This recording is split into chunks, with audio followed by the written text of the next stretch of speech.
Hello everyone, my name is Jimmy Lamb. I am Manager of Education at Sawgrass and your host for our presentation. Today we're going to be talking about niche markets. So let's get started. In the beginning, if you're like most new decorators, you're probably a jack of all trades.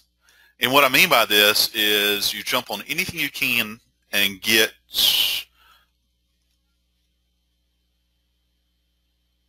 if you're like most new decorators, you're probably a jack of all trades. And what I mean by this is you jump on any order you can get and you run from one customer to the next, all with the focus of getting some money in the door, okay? Because you got to get money in and keep things going. I know. I started out many years ago, hate to say it that way, as well. So I know exactly what that felt like because that was me, okay? So I'm talking to you from firsthand experience. Now, some of the problems with this is that you never really get to know your customer, okay? On one hand, you're hustling and you're trying to bring in the sales and hopefully doing all the right things, but you don't get long-term growth if you don't really know your customer base. And that's one of the problems of just jumping around from one customer to the next. You really never understand who the customer is. If you don't understand who they are, then it's very hard to understand what they really want. And then it makes it hard for you to really put products in front of them. In fact, if you're not careful, you'll just end up competing on price, which is not where you want to be, okay? By developing a niche, you're better able to understand who the customer is, what they want, and what they're willing to pay for something.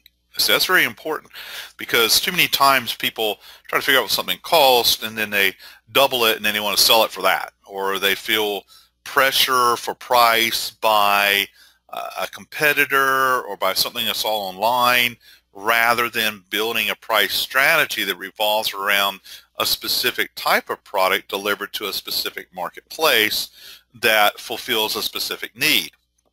Okay? Bottom line, trying to be everything to everyone is very difficult and usually not very profitable. I know this too, okay? All this stuff's firsthand, man, I'm telling you. Okay, so when you start looking at niche markets, while they're not a guaranteed cure-all for boosting your profits, the reality is you have some really good advantages. And if you work these advantages, you probably will boost your profits, okay? For example, increased profit potential. Just because of that focus, you're increasing the potential that you can see some really good profit, okay?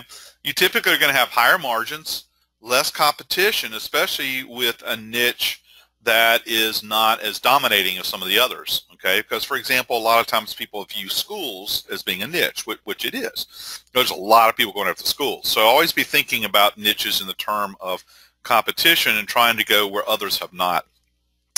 Once you start really working that niche, you're probably going to get a lot of visibility because different members of that niche will start talking about you to other members, okay? And it kind of spreads that way. Eventually, you should get to the point where customers are looking for you instead of you looking for them, and that feels really good when that starts happening. The phone starts ringing because they're calling to place an order instead of the phone's ringing for someone to collect a bill, okay? Think about all that.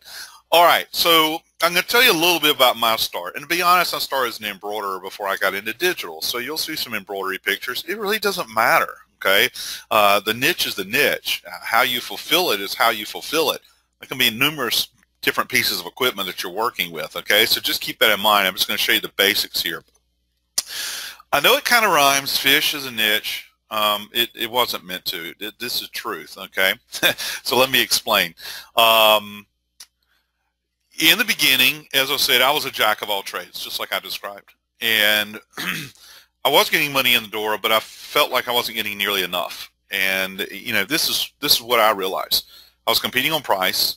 My customers were shopping on price, which means I probably had the wrong customer base. I really had no clue how to sell, only to quote, okay?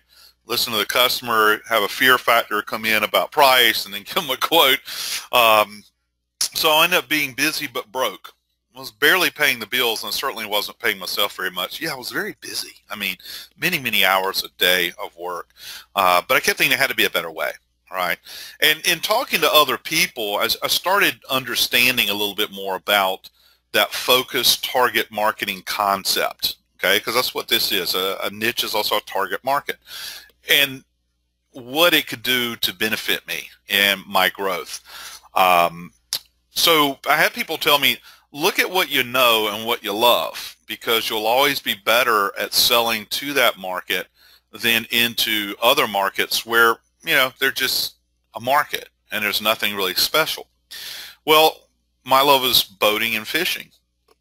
And to be honest with you, I really wanted to own a marina, but I became a product decorator instead because it's cheaper. It takes a lot of money to buy a marina, let me tell you. Okay, so when I started looking into that marketplace, you know, here's what I realized. I could talk the talk, walk the walk. In other words, I could just sit right down and be comfortable and talk to people in that marketplace. I had a high level of knowledge about the market. I could talk about fishing. I could talk about boating. I could talk about brands of boats, you know, types of fish, you know, all kinds of stuff, okay? It's a fun market to be involved with. Love it. Can wear shorts and T-shirts and go sell the market because that's what they wear, you know. And there's plenty of money in most sectors of the market. Very important. It takes some money to be in the boating world, okay? So if the ultimate end users of many of the products actually have the money to spend on products with a decent markup, that's who you want, okay? So started looking into that, and one of the first things I came across is a way to turn advertising into profit. Okay, well, anybody that sells advertising, promotional products, I mean, that's what you're trying to do anyway. But I learned a different angle here, and the angle became putting the business name, and in some cases it's just very simple, you know, Island Tackle here and an image of a fish, my fish, by the way, and presenting it to the business owner, but don't just present it as an image on a hat.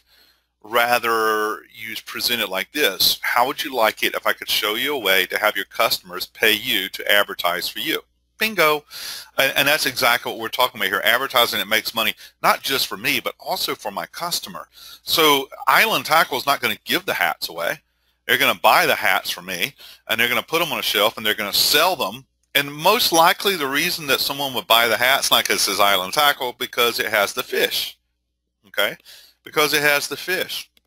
They're buying it because of the fish. See, that's very important with sublimation. I know that one's embroidered, but with sublimation, so much of what we do is about the imaging and the graphics. People are buying it because of how it looks more than just what it is. So, yeah, this is a hat with a fish on it, but the reality is someone that's into shellfish probably would buy the hat because it makes a statement about shellfish and fishing. Yeah, it's got the name Island Tackle on that. You had to, you know, you had to take that too. So by presenting this the right way to Island Tackle, they buy it from me, then they mark it up, and then they resell it, and they get free advertising and make a profit on their advertising. You see, that's the angle. So you're always looking for these angles. Understanding your marketplace, I knew that, you know, fishermen buy hats, okay? Boaters buy hats because they're out in the sun. So, you know, that's a good product to sell, and a whole lot more of other things, okay, along the way. And yes, we can do this with, you know, digital decorating via sublimation, as well as anything else. And you should just think about what it is that you sell, the products that you can sell, what is it the marketplace needs, and then you start to fulfill that.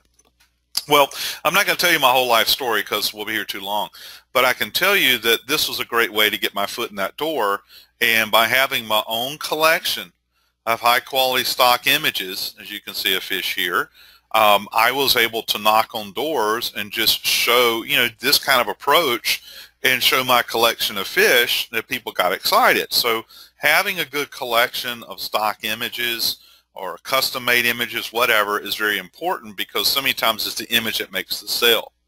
Now, once you start working into a niche, you try to expand within that niche, all the different areas where you can make money, but by the same token, all the different areas that can give you more exposure as well.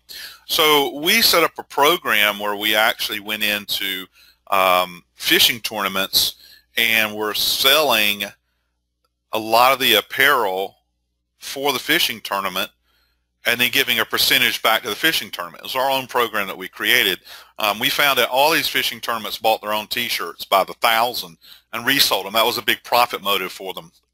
But we convinced them that there were other products that people would buy that the fishing tournament didn't have to invest in. If they just allowed us to come in and sell it with official logos, then we would give them a percentage of every sale. And it worked very well. And it got me a lot of exposure because ultimately we were doing mobile production, and we had a mobile unit that we could work in outdoors, and we'd be at these tournaments where there's, you know, 300 or 400 boats entered into the tournament, and about 4 people per boat. That's a lot of people already, and then several thousand spectators. So it was a lot of good exposure for me. But you know, you can see some of the tournaments up there, you know, that I have done products for. And then some of that led to other things like different marinas that hosted events and lure companies and all kinds of other things. So as I worked the niche, I wasn't just doing, you know, stuff for tackle shops, and I was doing some custom stuff for the boaters themselves, the fishing teams, but it was all tying into other things, the suppliers to the industry and everything else. And me being so much of a part of it, people would see me at events and whatnot, and you know, I just became another member of that community. Okay, so we continued along, and you know, we started with the fish, and then we added in the boat section. You know, with the fish, by the way, I just want to throw this out. For any market you go to, in this case with the fish, there are no generic fish. So you better understand what makes the market tick. You know, you better understand the difference between the different species. By the way, I'm a saltwater guy, not a freshwater guy. I'm not very good with freshwater fish. Yeah, that's a fish. You take me into the saltwater and I'll start telling you what the different fish are because I know them. But that's a very important part if you're going to create products, you know, targeted at that. And that carries over to anything, whether it be cars, airplanes, horses, dogs. I mean, you know, whatever niche that you're going after, you definitely got to know the subject matter, I guess is the way to say it. Okay, but moving on from fish, we had a lot of, you know, people who fish who had a boat, obviously, and boats were interesting because, you know, for our purposes, we created a whole lot of stock images of boats without putting the brand name, so we didn't get in trademark issues, okay? But we created stock images that were very similar. It could be modified, recolored, and whatever, you know, for the owner. Now, the limit with embroidery, of course, is getting the right embroidery image and making it look close is tough. The beauty of something like sublimation is you can take a picture of their boat, and then you could edit it down to whatever you need it to be. I mean, there's lots of different ways you can go, but we used the boat methodology, which moved us into some other marketplaces, okay? People want to put their boat names and an image on a hat or a shirt or a phone case or, you know, a laptop sleeve or a floor mat. I mean, there's just so many different things. So I'll show you some examples here in just a minute of what people want to put their boat name on. And the bigger the boat, the more things people want to put their boat name on. For us, again, just being at things like with a mobile unit at a fishing tournament, we're building products for the teams. And then people that just walk up there, spectators, that, oh, you can do this? Yeah, we'll do it right here on the spot. And then that led into something else. We hooked in with a company that became part of Boaters World, which was a huge supply company to where they wanted to offer online, you know, generic boat images with boat names.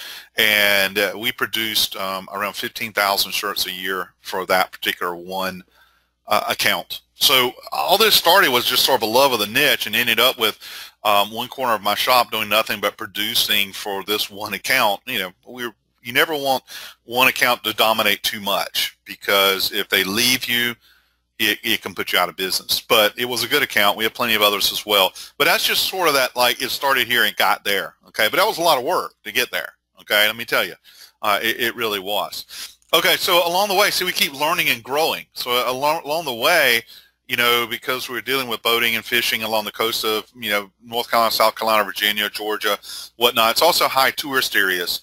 And, you know, so we went really from what I say from the sea to the land in the world of lighthouses, because, well, that's what it led to.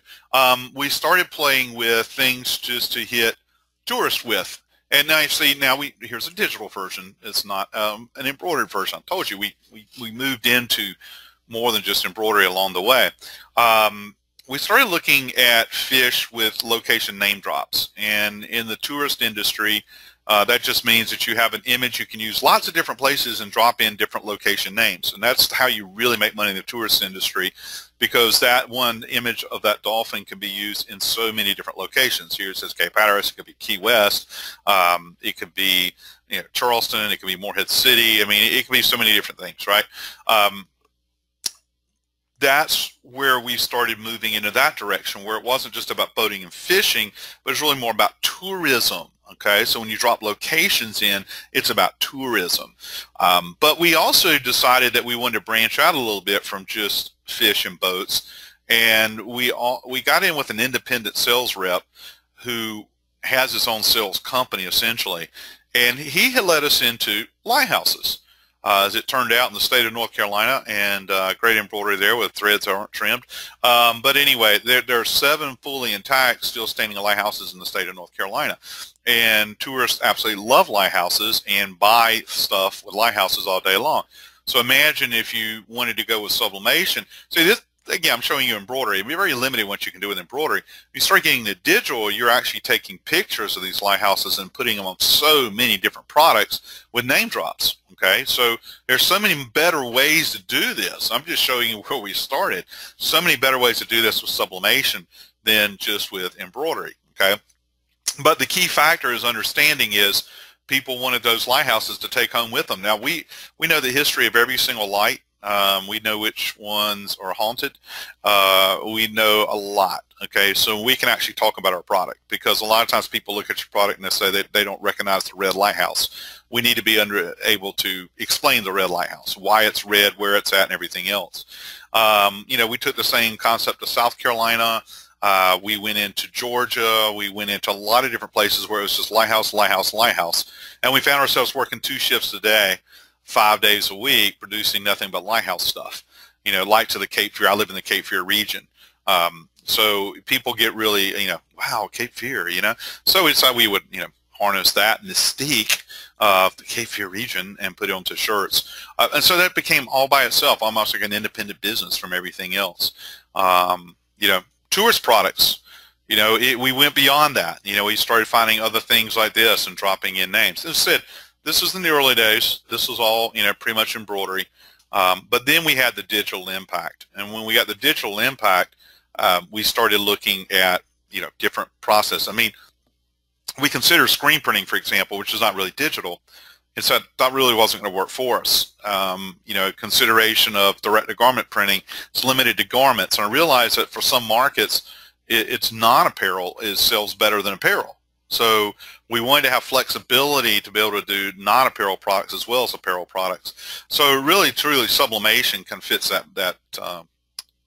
that bill, you know, because that gives you HD quality printing with thousands of colors, thousands of, 640,000 colors. You know, embroidery machine has 15 needles. We can also do some personalization, you know, because in the world of personalization, you're always going to make a lot more markup per piece than when you're doing mass production. I mean, it's nice to have mass production, but your dollars per piece will always be lower, okay, than it is with personalization. So here you see a boat name. You can never reproduce that kind of detail with embroidery. I mean, you could embroider it, but it's not going to have that slick look to it, okay?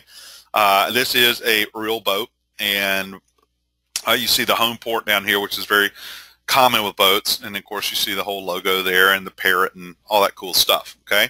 Now, here are some examples of products. When I say personalization, it was really just the boat logo, but it was personalized per se for the boat. So here you can see this is actually the logo on the back of the boat. The boat's sitting in the water. It looks like it's like black background. You know, what kind of water is that? No, it's sitting in the water. It really is. Just time of day. Floor mats. I mean, I love the floor mats, okay? And the concept of a floor mat is they don't cost but about $7 or $8. And this particular one has like a rubber mat on the back, and we put the logo across. And you know what? You don't have to have a wide format machine to do that. You would if you wanted to do full bleed. But we managed to stretch that one out and do it with a SG800, okay? And, you know, just put the logo right there in the middle. Sell it for $35 to $40. That's a pretty decent markup. You can see now the logo has been put onto towels hanging in the proper term, the head, okay? Soft soap dispenser, the coffee mug that would serve as either water, or you could put toothbrushes in there, whatever you want. Just an assortment of other products here on the galley table. You can see the the koozie, as people call them. The beverage insulator is probably a better term. The wine bottle carrier, and you know what? If there's children involved, yeah, they'll start buying all kinds of things like onesies and bibs and everything else. There's a flag that can be hoisted. You got different kinds of coasters. You just got so much stuff you can do for any one given boat. And if you get in front of those people, they will pay top dollar for all of this kind of stuff. You can sell this kind of stuff online. You can sell it at events, which I've done a lot of event selling. You sell it out of a retail store. You could do resale through a boating supply store. I mean, there's a lot of different ways you can go. But bottom line is you can get some really good margins out of it, okay? And you can see how well sublimation translates into this because you really get the color and the affordability. I can tell you from having an embroiderer, even if you wanted to embroider a flag, which wouldn't make sense, it would cost you way too much to do it because it would take so long to do it. So when you look at sublimation as being able to knock it out pretty fast, the key is the production costs are very low. Therefore, it leaves a lot of room for margin, okay? So you want to keep that part in mind. All right, so enough about me. We'll just look at some other niches real quick just to give you ideas. So everybody has different directions they can go. The key is figuring out what works for you. Schools and sports, where I mentioned you got to be careful with schools because there's a lot of people who have targeted schools and there's a lot of people who have targeted sports. If you're going to go into sports, try to look for the sports that don't get a lot of attention. Maybe you'll do better in markets like, bowling or tennis than you would in, say, football or basketball, okay, or baseball, because you got to look at who's focused on what. And don't feel that if it's the smaller market is less profitable. The only thing about being smaller is it's just a different marketplace, and also means a lot of your competitors ignored it. So go after it, okay? There's nothing wrong with that. Okay, but the key is making sample kits. You can see here a sample kit. There's a sample kit for schools and sports. And really and truly, building a great sample kit makes a big difference when you go to do the sale. You don't build the sample kit for each and every customer. You build it for the market, okay? You build it for the niche. So you can go from, one place to the next, to the next, to the next with the same sample kit.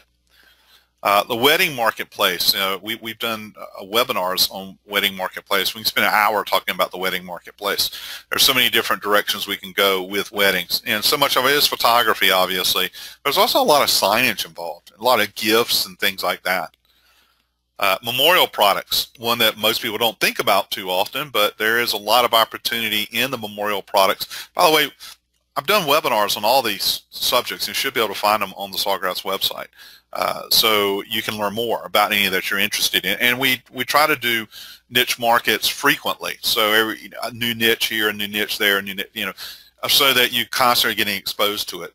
Again, building the right sample kits, figuring out the right products to show, the markups. We try to go through all of those types of things, in the webinars. Corporate and small business. Obviously, and a lot of times people say, well, that's not a niche because different businesses like, hotels is a niche, restaurants is a niche, and that's true. I agree 100% that you have niches within niches, if you want to say it that way. Corporate and small business is a big spread. And if you're going to go to corporate and small business, then you have to think of the angles first for corporate and small business, but then you're going to fine tune. And I really would recommend that you break it down to that. This, for example, is tackle, okay, fishing tackle, but you break it down to, realtors, car dealers, plumbers, electricians, whatever. Okay, you break it down into what type of small business or what type of corporation, because you'll be better focused. When it gets too broad-based, this doesn't work. It's not really a niche anymore. So the key is being focused. I mean, one niche that I'd done work for was the International Association of Chicken Haulers. Okay, these are guys that drive chickens from the farm to the processing plant. Okay, and they actually made their own association, believe it or not. Photo gifts and personalized products, always a big marketplace. Always think about, too, how you're going to deliver. I mean, that may appeal to you, but how are you going to reach the people that buy the product? Because in this case, you're probably talking about the end user. Some of the other products, you're going through a resale process. Both directions have pluses and minuses when you get down to it. Awards and recognition, that's a huge marketplace as well. And again, how are you going to do it? You got to compete against all those engravers out there. There's a lot of them. Well, maybe you are an engraver and you're just expanding your marketplace. Whatever works, okay? But part of it is thinking too, everything you want to offer up to people along with the awards and recognition. So, you know, you might start thinking about plaques, but then you start thinking about everything else that you can use as an award or recognition product and start building sample kits around that, okay? And the list goes on. Here's some interesting one. I'm not even going to go into details, okay? But I know somebody who made a niche out of wedding handkerchiefs, believe it or not. Rich little old ladies, yes, truthfully, I didn't make that up. Cornhole boards, motion pictures, rowing and crew, and truck stops. This is interesting, but people do this, and that's why I want to tell you. Some of this stuff sounds really vague, but there may be things you know of already that are sort of vague that aren't vague to you. And that might be a niche that you can really blow up into something big, okay? That's what we're trying to think about. All right, so developing niche, it doesn't happen overnight, okay? It definitely takes some thought research, experimentation, whatnot. But some of the things you do want to consider are, number one, probably the most important of all, your hobbies and life interests, because you'll always do better selling if you're working around that. Your existing or former employment/career, because that gives you connections, okay? And any specialized areas of knowledge that you have. Those things all go hand in hand into the sales process. You know, part of making the sale is fulfilling solutions. And sometimes your customer knows what they need or what they want, and a lot of times they don't. So part of that is taking the lead and showing them all kinds of things that you can do to help make their life better.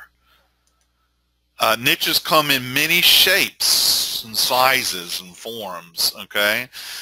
They can be design-driven. See, Fish as a marketplace is design-driven. They can be product-driven, where people are really more focused on the product itself. They can be market-driven, where it's the marketplace that's driving it, and you know, the design and product actually might be secondary.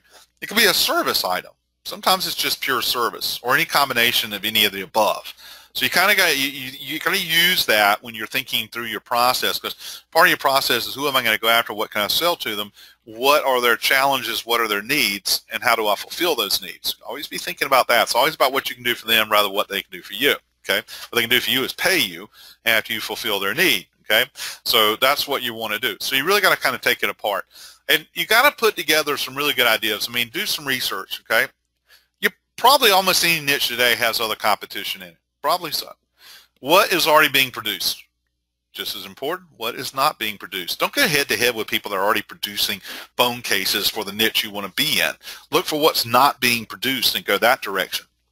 You know, when I talk to customers who say, well, I'm perfectly happy with what I'm buying already from, you know, XYZ company, then I make it a point to come back and visit them again and making sure I'm showing them anything except what I think XYZ company is selling them. Okay, because I don't want to go head to head, because it becomes price war, no good for anybody. I'd rather just show something that they haven't seen before. So always be thinking about that, researching. Where are the unique products? What's new and different? What's not out there? How can I put this to use? What's the socioeconomic outlook for the niche? I mean, who's in it? Do they have money to spend? Is it growing? Is it shrinking? Are there sub-niches?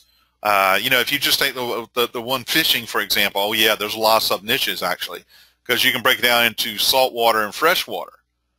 But you can also break that down into other stuff like spear fishing, okay? So there's all kinds of different ways that people go in that marketplace. So you look and make sort of a pyramid of what the niche looks like it is, and then break it down into all the sub-niches, and then figure out how to work them all together. How big is a market geographically? Too many times we make the mistake of looking only in our backyard. When you start going after it, think about it on at least a national scale, if not a global scale. You may not be able to hit the global scale, but at least you're thinking about it from the start. Is there room for unique products? There's always room for unique products. Again, do the research. There's a lot of sublimation dealers out there with a lot of products. You know, everybody carries the basics, you know, the coffee mugs and phone cases and whatnot, but every dealer tries to differentiate themselves from the other by having unique products as well. Go look at those products. Think about how they fit your niche. A lot of times the products you see in somebody's catalog or online, they're leaning towards what they're for, Okay, let me give you an example. A jewelry box. Okay, Unisub makes jewelry boxes, so they're advertised as jewelry boxes. By the way, they also that jewelry box can serve as a cremation urn. Okay, you see where I'm going? You know, thinking about, you know, you look at what it is. It's a box. It's got a hinge on it. Okay, I can put anything I want inside. If I want to put somebody's ashes inside, I can. Worried that it's going to open, they're going to fall out, put a little tiny screw right through the lid and just screw it shut. Okay, but yeah, you know, and yes, that's not a secret. There's a lot of people that work Memorial Products that figured that one out a long time ago. But my whole point being is you're always looking at the products out there and figuring out how they can fit your marketplace. Okay, so your job at this point now is to start doing some thinking, doing a little bit of thinking, have some fun, some brainstorming, some research, and pick out, look for a niche that you think works good for you, and then start building a marketing program around that. Okay, pick out that target and build a market program around it. There's nothing wrong with having multiple niches, by the way. And that will continue to be a focus at Sawgrass with all of our educational materials. So keep up with our webinars and our videos, and you'll see more and more ideas there. And if you're a Creative Studio user, we have lots of images in there that could benefit you for building your own sample kit. In fact, we actually do have some sample kit categories if you go looking, where you'll see there's some sales samples categories, and those will allow you to help you build a whole kit. I hope to put together more of that as we move forward. In the meantime, you build your own kit. You find those images, make use of Creative Studio. I mean, absolutely came with what you bought. Take advantage of it. There's so many great designs in there. It's so easy to use, and it's driven you know, by product, so it's just boom, boom, boom, put it together, go print it, and you're done. Keep in mind, too, that there's also a premium level of Creative Studio available. It's going to open the door to even more designs, okay? You're already going to get thousands. How would you like to have even more? Okay, so check that out, too. All right, thanks, everyone, for tuning in today. If you have questions, feel free to email there. It's my email address there. Always welcome your input and your questions. All right, then, that's going to be it for today. Look forward to seeing you in a future session. Thanks for coming in. We'll see you next time. Bye.